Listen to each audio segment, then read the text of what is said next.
आज हम कक्षा 10 के विषय गणित में त्रिकोणमिति प्रकरण के बारे में अध्ययन करेंगे, जिसे अंग्रेजी में हम ट्रिग्नोमेट्री के नाम से जानते हैं। त्रिकोणमिति दो शब्दों का संयुक्त रूप है, जिसमें पहला त्रिकोण और दूसरा मिति। वास्तव में त्रिकोण ऐसे आकृति से संबंधित है जहां तीन कोण हो, अर्थात त्रिभुज, तथा मिति अर्थात इसका मापन हो। किसी त्रिभुज में कोण और भुजाओं की मापने से संबंधित गणित का अध्ययन शाखा के अंतर्गत करते हैं। त्रिकोणमिति इसलिए भी महत्वपूर्ण एक गणित की शाखा है, जिसमें सूत्र लगातार सूत्रों के माध्यम से प्राप्त होते हैं। इस परिवेश में हम कह सकते हैं कि त्रिकोणमिति सूत्रों की एक बहुत से बड़ी समूह के रूप में कार्य करती है। त्रिकोण में जो त्रिभुज है, वास्तव में त्रिकोणमिति की उत्पत्ति एक समकोण त्रिभुज से हुई। वह समकोण त्रिभुज आप पूर्व की कक्षाओं में आपने अध्ययन किया होगा। वह त्रिभुज जिसके एक कोण की माप 90 अंश अर्थात समकोण हो, उसे समकोण त्रिभुज कहते हैं, जिसे आप अंग्रेजी में राइट एंगल ट्रायंगल के नाम से जानते हैं।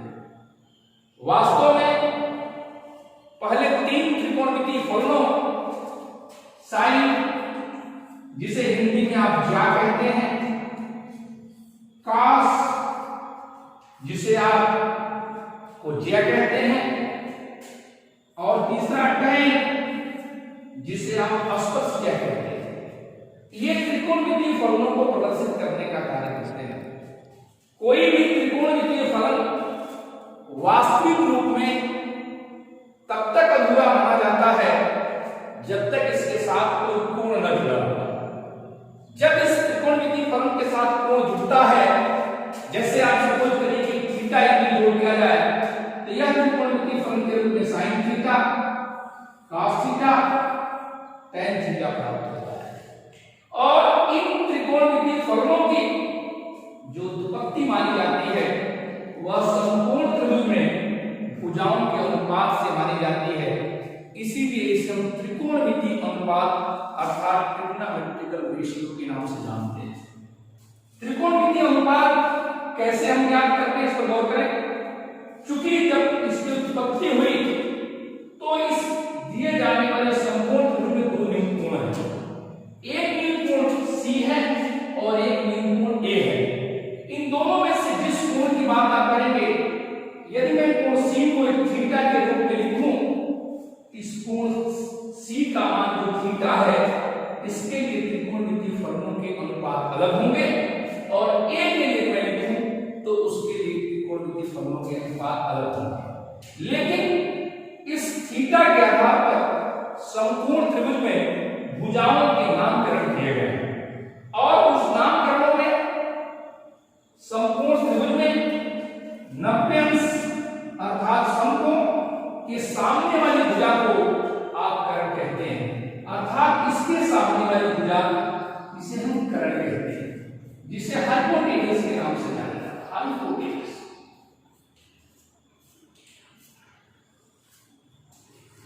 शेष जो दो भुजाएं हैं, उनके नाम उस दिए जाने वाले कोण के आधार पर किए जाते हैं। अर्थात इसके जो दो भुजाएं, एक BC है और एक भुजा AB है।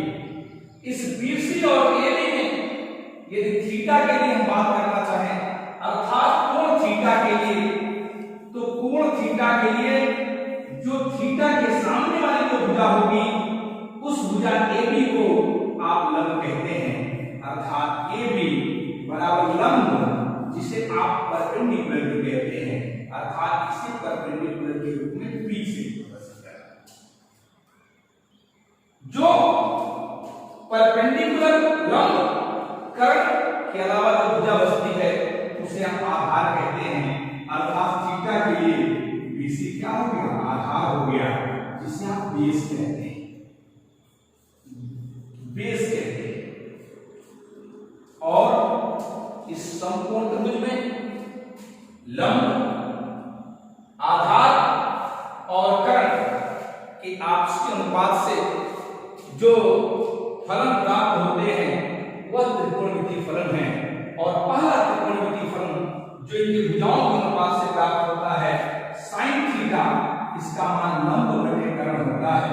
अर्थात sin थीटा बराबर लंब बटे कर्ण, जिसे आप परपेंडिकुलर अपॉन हाइपोटेन्यूज के रूप में लिखते हैं, अर्थात P अपॉन H। इसी प्रकार cos थीटा का मान आधार बटे कर्ण होता है, आधार बटे कर्ण, अर्थात बेस अपॉन हाइपोटेन्यूज। और तीसरा लंब बटे आधार, जिसे कहते हैं P अपॉन B, अर्थात परपेंडिकुलर अपॉन बेस। और इन तीन त्रिकोणमितीय फलनों से ही अन्य तीन त्रिकोणमितीय फलन प्राप्त किए जाते हैं। उस त्रिकोणमितीय फलन के रूप में जो प्राप्त होते हैं वह इनके व्युत्क्रम होते हैं, अर्थात sin थीटा का व्युत्क्रम cos के रूप में, cos थीटा का व्युत्क्रम sec के रूप में और tan थीटा का व्युत्क्रम cot के रूप में हम जानते हैं। अर्थात इस व्युत्क्रम के रूप में जो त्रिकोणमितीय फलन प्राप्त होंगे इसके व्युत्क्रम में होगा कोसेक, अर्थात कोसेक थीटा। तो व्युत्क्रम का सूत्र क्या होता है? 1 upon sin theta, 1 upon sin theta का मतलब 1 अपॉन P अपॉन H, अर्थात ये ऊपर चला जाएगा, P नीचे हो जाएगा, अर्थात ये आएगा H अपॉन P, जिसे आप कहते हैं कर्ण बटे लंब। इसी प्रकार sec थीटा उसे हम कहते हैं H अपॉन P, अर्थात कहते हैं कर्ण बटे आधार। और तीसरा जो cot थीटा कोटेंजेंट थीटा के रूप में आप कहते हैं B अपॉन P, अर्थात आधार बटे। और इन 6 त्रिकोणमितीय फलनों में जो थीटा निर्धारित किया है, कृपया इस बात को गौर करेंगे, इस दिए जाने वाले त्रिभुज A B C में इस थीटा के लिए ये सब मान लिखे गए हैं। और थीटा के लिए जो मान लिखे इसके लिए लंब है, यदि यह थीटा परिवर्तित हो जाए A के रूप में, अर्थात हम A को यदि थीटा मान लें तो उसके लिए BC लंब हो जाएगा। और यदि BC लंब होगा तो ये क्या होगा? आधार होगा। एग्जांपल्स के तौर पे फॉर एग्जांपल हम कह सकते हैं कि यदि A की बात करें अर्थात sin A करें तो sin A के लिए जो लंब होगा वो BC हो जाएगा, अर्थात लंब BC हुआ और जो कर्ण होगा वह AC हो जाएगा। लेकिन यह फल किसके लिए है? फॉर एंगल A, अर्थात कोण A के लिए कार्य करता है। और इसी समकोण त्रिभुज में जो कर्ण, लंब और आधार का कोण के आधार पर परिवर्तन है, उसके आधार पर हम सभी त्रिकोणमितीय फलनों को ज्ञात करते हैं। इस चैप्टर में, इस अध्याय के अंतर्गत आप जो अध्ययन करने वाले हैं वह इन्हीं मानों को अध्ययन करने वाले हैं। कभी आवश्यकता पड़ेगी इस थीटा के मान दिए होने पर इस कर्ण और लंब का मान, आधार का मान, जिस भुजाओं का मान, जिस भुजा का मान आप ज्ञात करना चाहेंगे ज्ञात किया जा सकता है। इस कार्य के लिए एक नए थ्योरम जिसे हम पाइथागोरस प्रमेय के नाम से जानते हैं उसका भी जानना आवश्यक है। तो हम पाइथागोरस प्रमेय की थोड़ी सी बात कर लें, जिसके आधार पर जो कुछ भुजाएं दिए होने पर तीसरी भुजा कैसे ज्ञात करेंगे, कुछ भुजाओं के दिए होने पर अन्य हम कैसे ज्ञात करेंगे। तो जिस आधार पर हम बात करना चाहते हैं उसमें देखिए पाइथागोरस प्रमेय क्या कहा जाता है। पाइथागोरस प्रमेय के हिसाब से वैसे तो इसकी परिभाषा लोग अलग अलग देते हैं, लेकिन सर्वप्रथम पाइथागोरस प्रमेय की जो अभिव्यक्ति सामने आई थी उसमें ये आया था कि किसी भी समकोण त्रिभुज में सबसे बड़ी भुजा का वर्ग शेष दो भुजाओं के वर्गों के योग के बराबर होता है। तो वर्गों के योग के बराबर होता है तो सबसे बड़ी भुजा अर्थात समकोण त्रिभुज में सबसे बड़ा कोण 90 है, शेष दो न्यून कोण है, अर्थात इसमें सबसे बड़ी भुजा कर्ण होगी।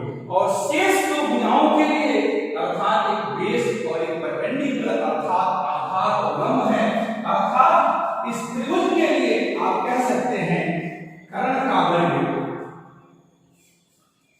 बराबर शेष दो भुजाओं का वर्ग अर्थात लंब का वर्ग धन आधार का वर्ग। ये दोनों अलग अलग है, लंब और आधार, इनके वर्गों का योग करने के बराबर होता है। इससे हमें फायदा क्या होगा? लंब आधार दिया हो तो ज्ञात कर सकते हैं, कर्ण लंब दिया जाए तो आधार ज्ञात कर सकते हैं। और इस प्रकार से तीनों भुजाएं भी प्राप्त हो जाए तो हम तीनों कोणों के त्रिकोणमितीय फलन साइन ए, tan ए, cot ए या किसी भी मान को ज्ञात कर सकते हैं। एक उदाहरण देना चाहता हूं जिससे आप बात समझ जाएंगे कि किसी त्रिभुज में हम कैसे कोणों के मान को ज्ञात करते हैं। इस आधार पर आगे चर्चा होगी, इसको गौर करें। सपोज करिए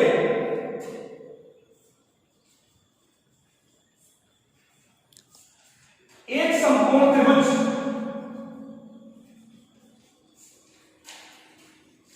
जिसका कोण भी समकोण है, angle B equal to 90, AC equal to 5, BC equal to 3, तो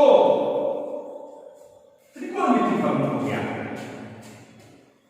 अर्थात हम मान ज्ञात करना चाहते हैं, किसी का मान b के अलावा जैसे sin a ज्ञात किया जा सकता है, sin a ज्ञात करिए, tan a ज्ञात करिए, sec c ज्ञात करिए या अन्य मान ज्ञात कर सकते हैं। इसके लिए ऐसे प्रश्नों के लिए सबसे पहले हम प्रयास करेंगे कि एक समकोण त्रिभुज बनाएं और उस समकोण त्रिभुज में कोण b को 90 से प्रदर्शित करें। प्रयास होना चाहिए फिगर दाहिने तरफ ही बनाएं। जैसे इस चित्र को देखें, यह a, b और c है। a, b और c में कोण b 90 से दिया जा रहा है। AC का मान 5 दिया जा रहा है, 5 सेंटीमीटर कर लीजिए, 3 सेंटीमीटर कर लें, यह 5 सेंटीमीटर हो गया। BC का मान 3 दिया जा रहा है, 3 सेंटीमीटर हो गया। अब आपको मान ज्ञात करना sin A का, अर्थात इस कोण के लिए ज्ञात करना। sin A, tan A या अन्य कोई त्रिकोणमितीय फलन यदि ज्ञात करना हो तो हमें AB का मान ज्ञात पहले करना पड़ेगा। और AB का मान ज्ञात करने के लिए हम पहले पाइथागोरस प्रमेय का इस्तेमाल करेंगे। पाइथागोरस प्रमेय के हिसाब से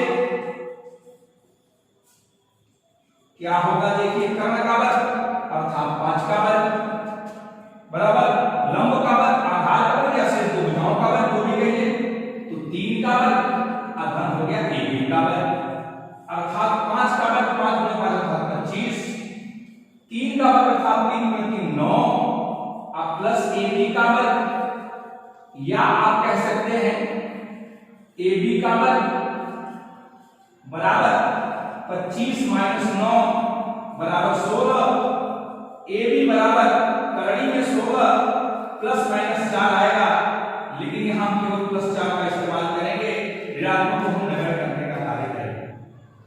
अर्थात जो AB है इसका मान आपने 4 सेंटीमीटर प्राप्त करना है। और यदि 4 सेंटीमीटर आपने प्राप्त किया है तो जिस कोण की बात करी है, जैसे हम बात करना चाहते हैं A के लिए, तो कोण A के लिए आप बताएं क्या होगा? कोण A के लिए BC इसके सामने की भुजा लंब होगी। अर्थात यदि मैं लिखना चाहता हूं, लिखूंगा sin A बराबर इसके लिए लंब होगा BC और कर्ण होगा AC, अर्थात आ गया कितना? 3/5। ठीक ऐसे ही tan A बराबर लंब बटे आधार, A के लिए लंब क्या है? 3 है, आधार क्या है? 4 है, अर्थात 3/4।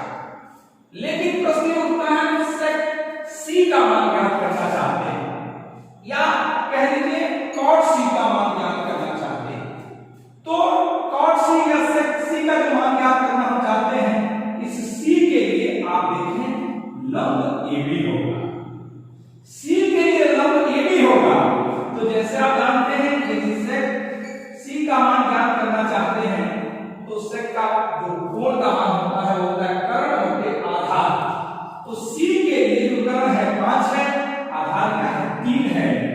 अर्थात ये हो जाएगा 5/3। ऐसे ही cot c बराबर क्या होगा, आधार बटे लंब, आधार c के 3 है 4 है अर्थात 3/4। ऐसे हम किसी भी दिए जाने वाले त्रिभुज समकोण त्रिभुज में त्रिकोणमितीय फलनों की मान को आसानी से ज्ञात कर सकते हैं। सभी छात्र जो प्रश्न दिए जा रहे हैं इस पर प्रयास करें, प्रैक्टिस करें। यदि आपके पास पुरानी किताब हो या किसी मित्र से, सहेली से, साथी से मिली हो तो उसको देखकर उस चैप्टर के अंतर्गत एक्सरसाइज कर सकते हैं। लेकिन मैं एक प्रश्न दे देता हूं होमवर्क के लिए, उसको काम करेंगे।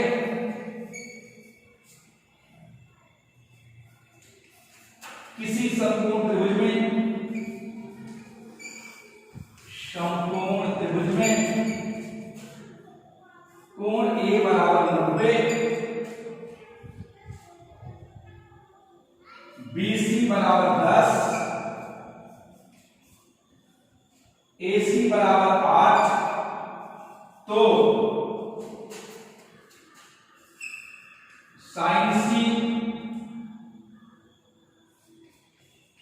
tan B cosec B cos C sec B cot B मालूम हो गया। और क्वेश्चन क्या, दो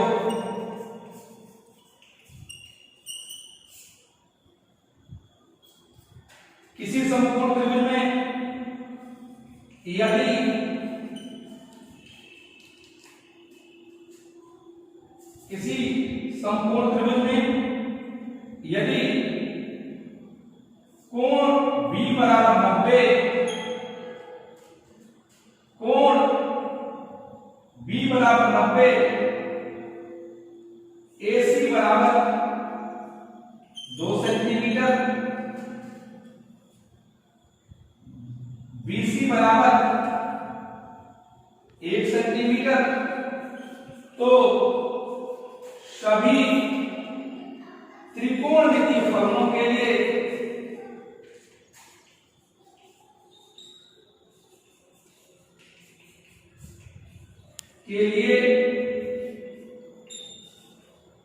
कोण A व C हेतु ज्ञात है।